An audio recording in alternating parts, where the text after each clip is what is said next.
there, this is Greg Aden with Aden Leadership coming to you live from Denver for another episode of Servant Leadership. Today I have two incredible guests, both from the housing authority world, if you will. We'll find out more about what that means. But first of all, there's Joan Smith. Joan, how are you? Hey, I'm glad to be here. Thanks, Greg. Terrific. And the other guest I have today is Peter LiFari. Am I saying that right, Peter? You got it, Greg. Okay. And I'm going to go Peter from now on, so I don't have to say it again. But it looks easier than it is, I guess. But so both of you have some incredible experiences in the world of the housing authority industry. We're going to get into that in a minute. But let's start more broad and just share with the audience your thoughts of leadership in general.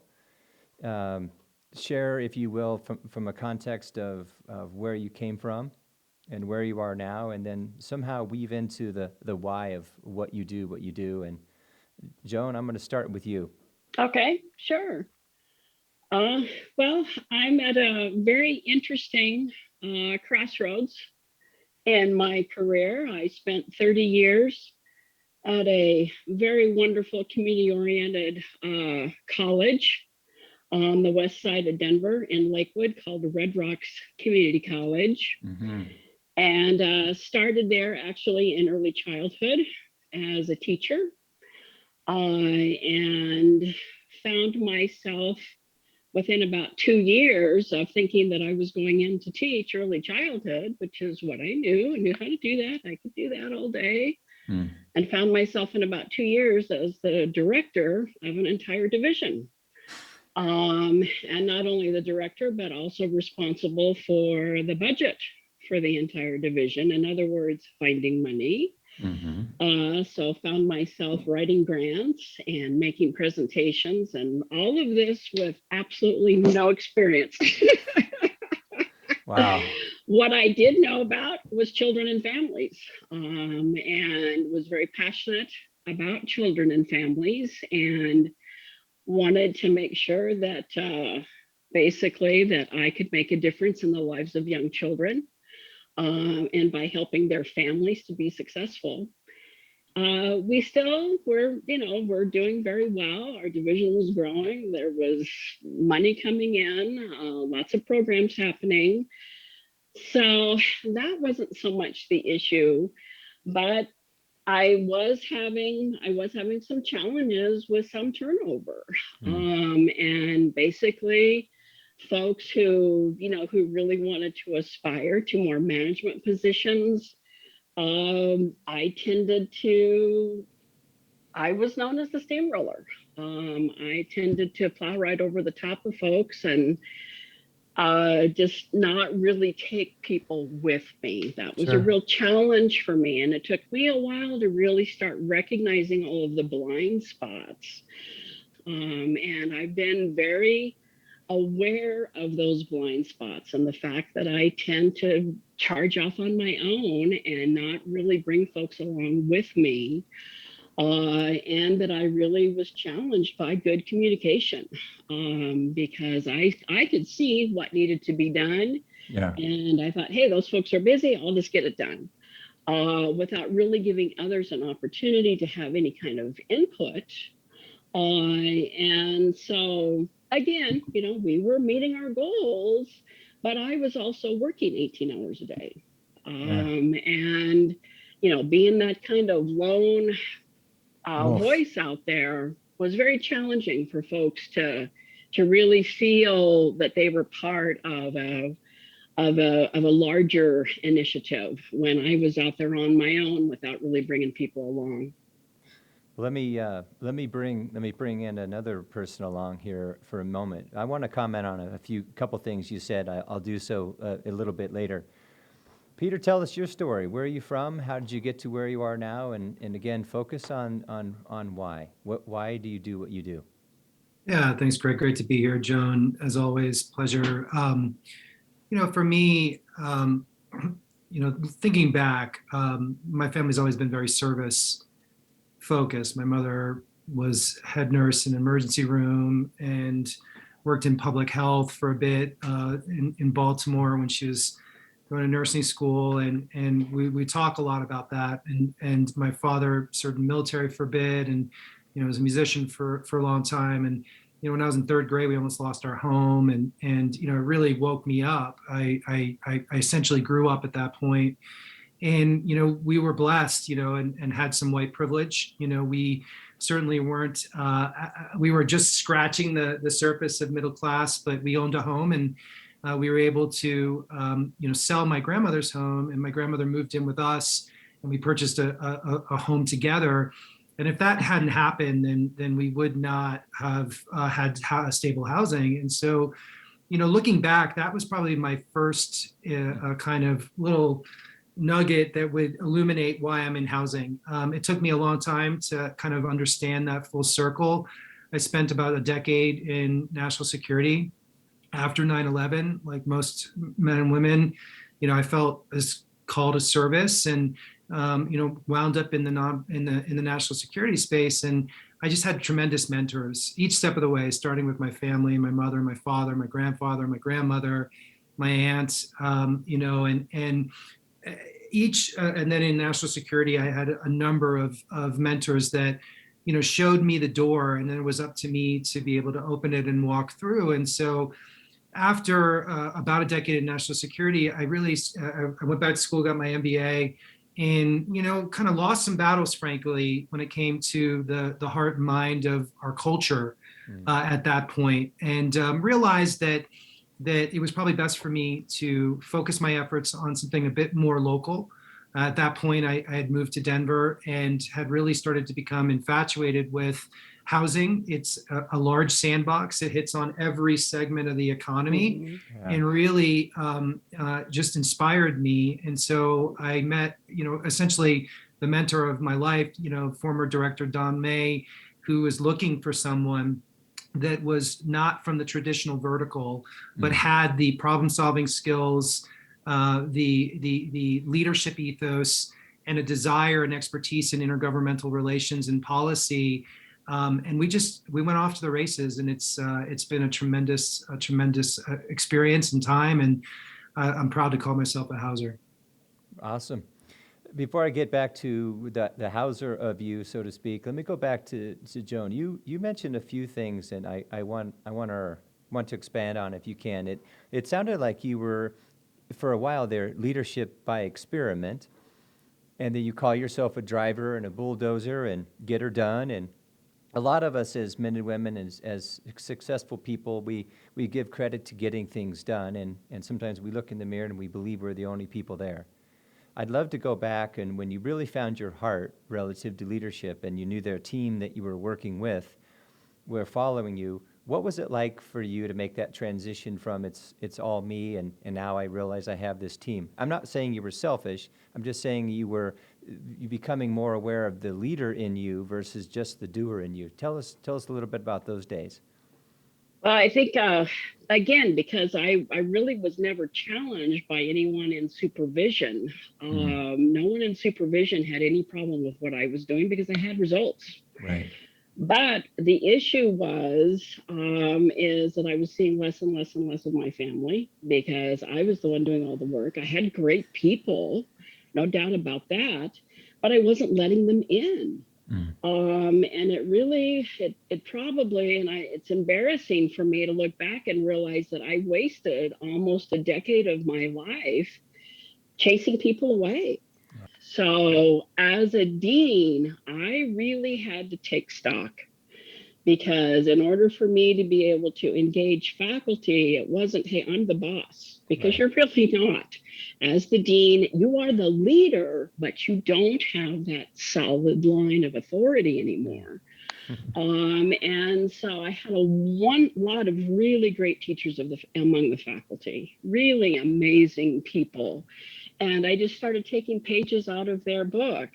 And then, just by happenstance, and Peter actually knows Dr. John Dunsmore, who was one of my staff, and we were started really being recognized for the work we were doing in corporations with management.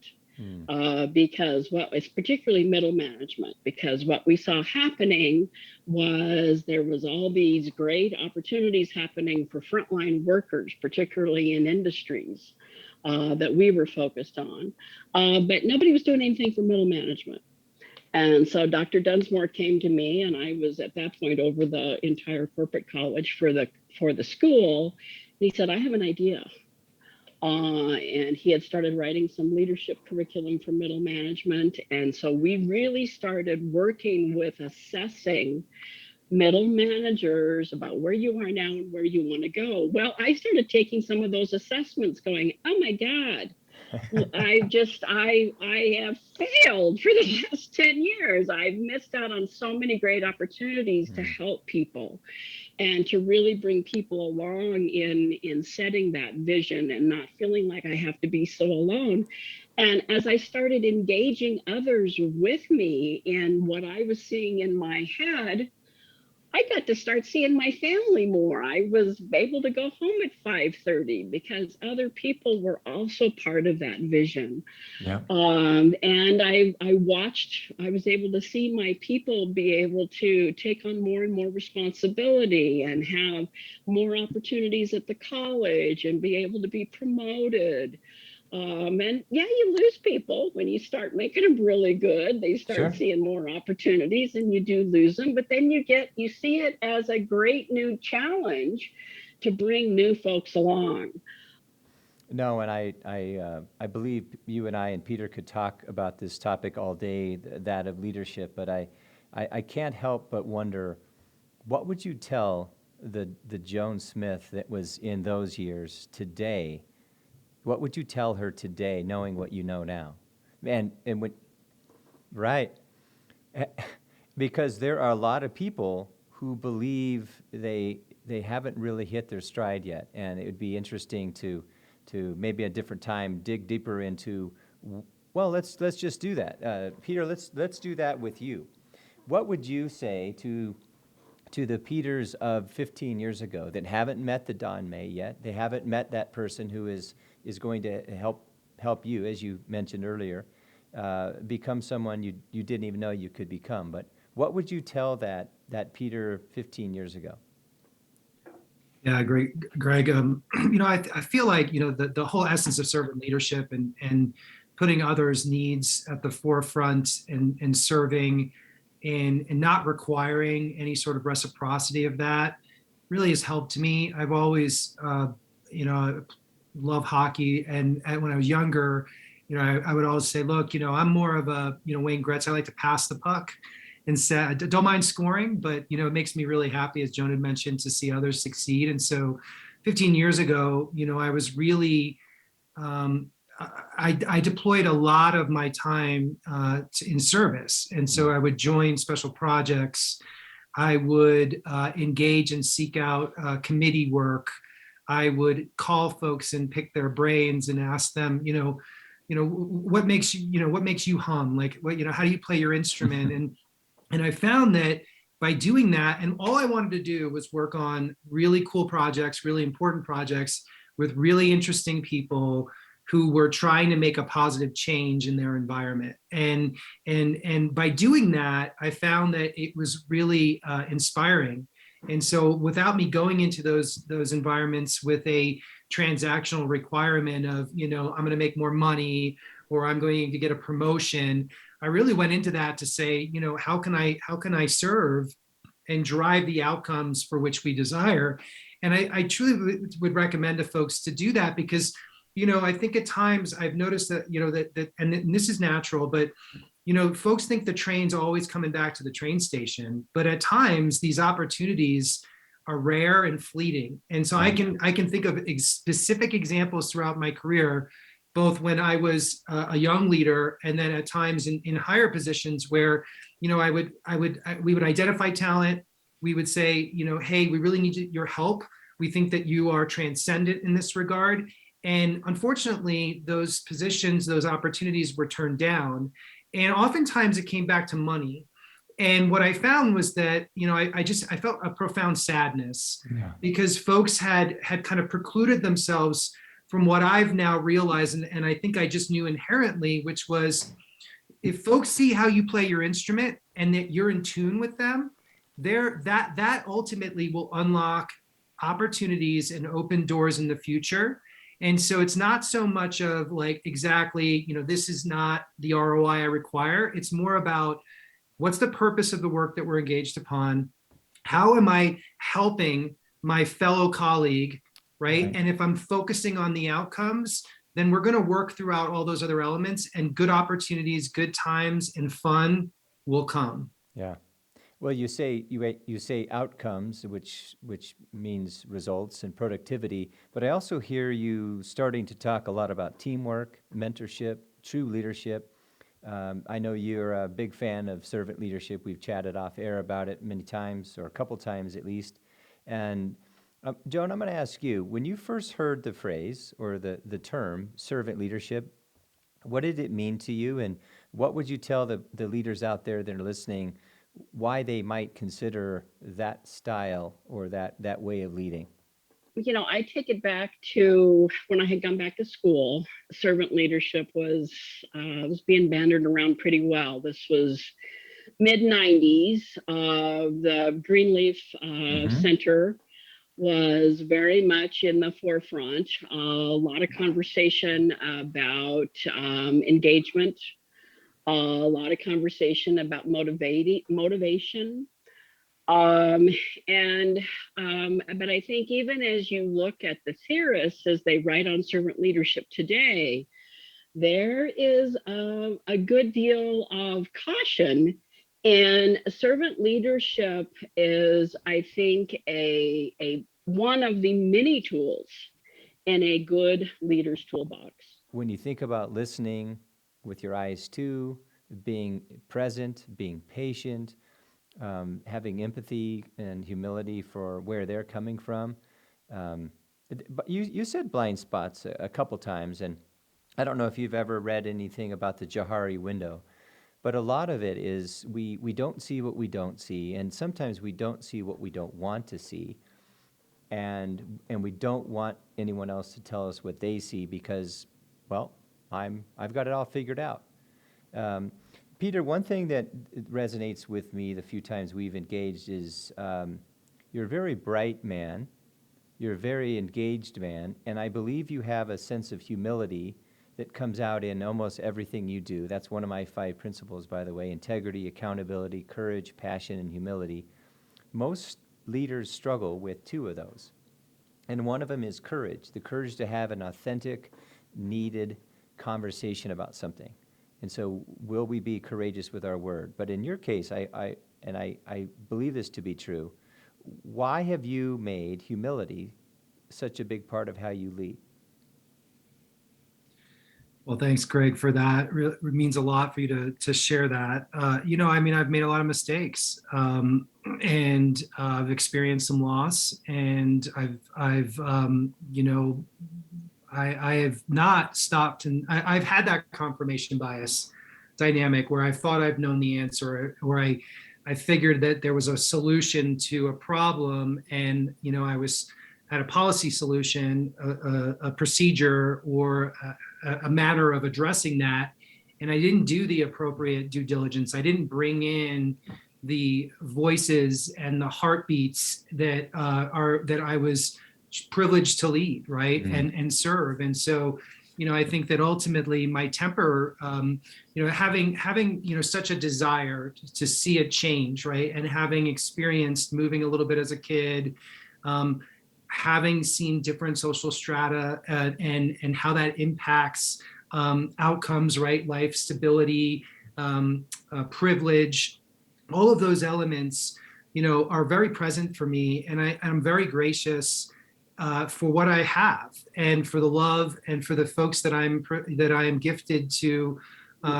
get up every morning and serve. And so, for me, it's like I'm always cognizant of the fact that it's not about being right. It's about being in concert with those that we serve, and infusing their gifts and talents into the ultimate process. And so, I'm a big believer in weighing in the buy-in. Greg, we've talked about that, but Pat Lencioni, to me, has been a bright light of leadership. I feel like without studying great leaders, without studying great processes, it's a bit of an emperor with no clothes dynamic. And that's my Right. biggest fear, is that to stand up in front of a group, to serve a group and not drive value, to be an actual value detractor, to me is probably my biggest fear.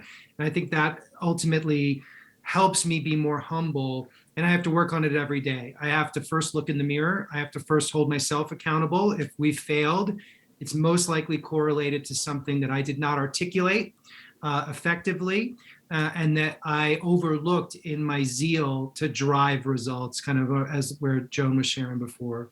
Well, I would say, and not to correct you, but only to invite you and the listeners who, when they do look themselves in the mirror and they say, I have to, I would ask you to consider, we get to. We get to lead. It's an honor and a privilege to be a parent. It's an honor and a privilege to be a leader. Whether you're elected or you decided you wanted to be there, you're there. So lead with privilege as an opportunity to serve others. So let's move into the world that both of you have lived in for many, many years. Joan, more than you, Peter, but affordable housing as an industry. Peter, give us a definition to you. What is affordable housing, so our audience knows where we're going next? Yeah, I think the traditional kind of articulation of affordable housing is housing that is 30% of your pre-tax income. So, kind of index your pre-tax income to your monthly housing costs, Okay. so that you're not housing burdened. And, the higher percentage of your income that goes towards housing, the more volatility you will have, in theory, in meeting the basic needs of existence in America today, right? And so most Americans can't afford more than one or unforeseen event that will cost them over $400 in a calendar year, right? If you are housing burdened, you are certainly, most likely in that dynamic. And so housing, and I'll take it one step further and say, look, affordable housing doesn't happen organically, right? The market is not set up. The cost of real estate, highest and best use for land, dictates the pricing of land. We suppress the best and highest, the residual land value is the technical term. And so we have to suppress the amount of debt that we carry on each project so that we can write down our rents. And the market and how real estate functions in a continuum, in a value chain, does not play by those same rules. And so affordable housing, 30% of your income, how you create affordable housing is we have to manipulate the market to drive debt down so that we can service the debt on a project at a percentage that allows those rents to be affordable to those that we serve.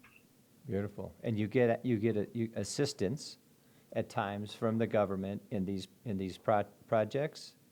Yeah, traditionally the federal government, when it has invested public housing, the GI Bill, one of the largest, frankly, subsidies in our country right now is one that folks might not realize.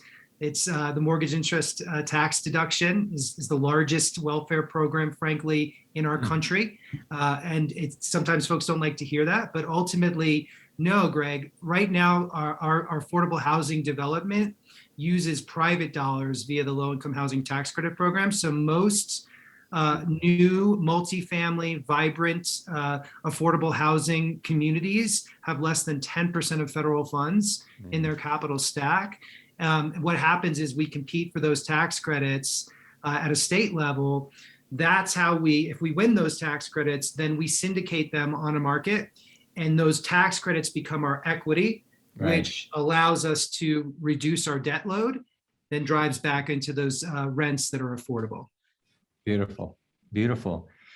Joan, as a commissioner, first of all, share in brief, if you will, what it means to be a commissioner or on a board. You mentioned that you were on a board and oversaw or helped lead a specific affordable housing unit or company. So share with us, what was that relationship like what was it like to be a leader in that space? And secondly, what was your relationship like with the executive director or the executive directors that you had oversight? and share with us too, if you have a moment, what was it like to work with the other board members to making sure that leadership was instituted properly and decisions were made? Big question, but I know you can handle it. I've had the incredible opportunity to be on multiple nonprofit boards, and each one has been an experience in and of itself, in that each one is extremely unique. While a governing board with fiduciary responsibility has some very similar kinds of functions, but each organization is going to drive a culture. And that board, just by nature of being part of the organization, really needs to become comfortable with operating within that culture. And I think probably I use Metro West Housing Solutions and the executive director, Tammy Fisher, as a wonderful touch point as I serve on other boards. Because I think with Metro West Housing Solutions, and just because I have been there for 20 years, so I watched for 2 decades the transformation of that organization. Our authority went from one small development and some public housing to a major player in the development world in our community. And it was because we took that leap together. Yeah. So it's that consensus, it's that one voice. But what Tammy did that I don't see every day in other executive directors I've worked with, what Tammy did is she made sure she had an individual relationship with every board member. Yes, in public, we speak with one voice. Yes, we reach consensus, but our executive director knows the ins and outs of every single board member. She has sat down with that individual board member. She has taken time to onboard that individual board member, so that individual board member knows their responsibilities inside and outside. She has made sure that her staff are available to that individual board member with their questions, and keeping it appropriate, because there is that line between policy and governance, etc. So helping that board member understand their lane, but she's created very close relationships, and I've watched her do this over and over and over again. Wait a minute. Did you just say relationships? Oh, absolutely. That's key. Joan, I tell you, on this show, and anytime I speak, I share and I listen for that word. In my opinion, relationships is all about leadership. Tammy leading, you leading, Peter, you're up next. Tell us about how you create, dare I say, loving and trusting relationships with your staff, and how have you as an executive director created loving, trusting relationships with your board? And tell us about how you lead. And I don't like the word lead down or lead up. I just say lead throughout all of your relationships. Share with us your successes in those areas. Yeah, Greg, first off, we talk a lot about it and we share it, and we have, our strategic, kind of triangle that, we've really taken a lot of inspiration from, as I mentioned, Pat Lencioni, and everything starts with trust. And how you build trust is you allow yourself to be vulnerable and transparent. And so we talk about our personal histories, we talk about our journeys, where we grew up, what our family dynamics, and we hope, and we create safe spaces where individuals feel comfortable to share those memories, because they can be emotional. They are emotional. And so I go first, and I say, look, I grew up in New York, and I talk about, my experience when I was younger, and my hopes, my fears, my love, my philosophy. I ask others the same thing. And then, I do a lot of listening, and then I get out of the way, and I do my best to demonstrate to those, both at the board level, there's no difference between anyone, frankly, when it comes to honoring them and their story, and meeting them where they are, and then making sure that I'm actively listening and responding at other times that demonstrate to them that I was listening. And, so it comes down to remembering family dynamics, talking about where they grew up, thinking about them, caring about them, loving them, frankly, sharing little notes of appreciation, or, it's incentives, etc. But really what it comes out of is the origin and inspiration is something that's meaningful to them, not just an atta girl or an atta boy. It's a real deep personal connection, as we've discussed.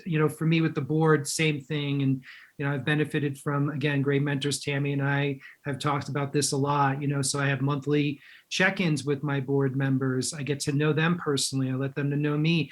I'm a devotee of annual retreats. Mm-hmm. We absolutely have to have strategic retreats, both with the board as well as with staff, with leadership teams, quarterly all staff meetings to share the state of the union, creating environments where folks have an opportunity to weigh in and influence, shape and mold and inspire decision making. But it all starts with trust, because then we can move upwards, then we can move to conflict, right? Because if we're all just nodding our heads and saying yes, and I've been in rooms like that, bad decisions are made and people are hurt because we put data and evidence as the ultimate weighted factor over the human condition. And I think that ultimately for me, we talk a lot about what is failure, so that we eliminate the very real fear of losing our security, right? And being cast out of the tribe, cast out of the safety of our organizational health. And so the transactional nature in business is the antithesis of servant leadership. And we really need to move into a space, and you do that by saying a space of safety. And you do that by being real methodical and consistent when it comes to your values, your language, the playbook that brings them all together, so that folks can play their instrument without always worrying that they're going to get, their heads chopped off. If I were an executive director listening to what you just shared, Peter, I believe it would be impossible not to succeed if I put 60% of what you just said into play. So you answered my question without even asking it. I was going to ask you to speak to the executive directors out there who might be new, younger, not as aware. And I believe you gave them a playbook to read from. And you also introduced integrity and accountability without saying the two words. You cannot come to work. You should not come to work unless you can own your own word and hold yourself accountable. I facilitated a retreat yesterday where we were all talking about accountability, and a lot of the definitions that I asked for were coming back about other people being accountable, other people having accountability. And I said, you realize as leaders, we like to hold others accountable, but we have a hard time looking in the mirror, which is a great training tool, by the way, as a leader, in the mirror and asking that person, are you honoring your word? Are you holding yourself accountable to what you said you wanted to do? Joan, last question for you. What would you tell the commissioners of a board that was overseeing a housing authority today to truly succeed? And let's pretend for a second, they're not about themselves. They're not about gain. We know they're volunteers in most cases, but what would you share with them to get together as a collective to make sure that they're truly helping the people and the organization they said they wanted to help succeed? Well, I think they have to really look at the mission of affordable housing. When you go onto a housing authority, it is such a mission-driven entity. And when you go on to any board, any nonprofit board, it's not about you. It's the minute you walk through the door, it's not about you. You are there representing a constituency. You are a voice for a lot of other people who aren't there in that meeting. So you have to be ready to listen, thinking about the constituency that you're representing. And you have to also be thinking about the responsibilities of that board as a single unit.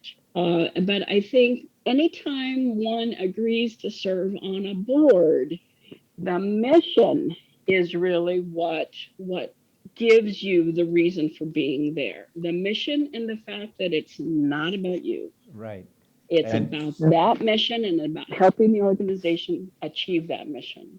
I love the way you started by saying it's about a mission, but more importantly, leaders, if you're listening, it's not about you. It starts with you as a human being, as a man, as a woman, and perhaps a title, but get over yourself. What you're saying, Joan, is so critical to listeners out there to recognize that when you're on a team, especially in a board setting, check in with yourself and make sure you know what it is you're going to approve and look into it more deeply. One of the reasons we wanted to get together, the three of us, was to obviously talk about leadership, identify servant leadership and perhaps its role in the world. But how do we show up for more people than just ourselves? And then in terms of housing authority, I'm going to suggest that the people that are listening to this, dial in what housing authorities do. Find one in your community and drive around it. Walk into it. Find out what's going on, because I don't believe most of us have any idea how critical the housing authorities are to this country and to the people dedicating their lives and their time and their mission to it, as Peter alluded to. These people would not have housing. And I don't have time today to go into the people who don't have any housing, the homeless. That's a huge problem here in Denver and all cities across the nation. But they're one step from that. If these housing authorities weren't doing what they do, so to the 3,300 housing authorities out there that do what you do, and by the way, I married one. I married a champion of the housing authority world. And her name was mentioned earlier, so I don't have to mention her again. But I have learned so much about humility and empathy and leadership from someone who grew up basically in this space. So do yourself a favor. Go out and find one. Look around, ask questions, and get interested. And think about the investment that you might be able to make in the city that you live in. First of all, to take your damn blinders off and say, I don't want housing authority in my city. Seriously? Get over yourself. This isn't about politics, but you know where I'm going with that. And have some humility to get out there and understand what these people are doing. And God bless you, Joan Smith. And God bless you, Peter LiFari. Really appreciate your time and your talent, what you're doing. Joan, what you continue to do, even though you call yourself retired. I know you're out there. I know you're still pushing the rock uphill, so to speak. And Peter, you're going to be a legend in this industry at some point. And I don't want that to go to your head, but that's just my guess. Okay. Too late. Yeah, do that. And well, humility means different things to different people, Joan Smith. But again, I really appreciate you both being on the show today. And with that, I will say thank you to all of you that are listening. This is Greg Aden with Aden Leadership for another episode of Servant Leadership. Go out and be kind, be considerate, make a difference because you can. No, make a difference because you want to. God bless.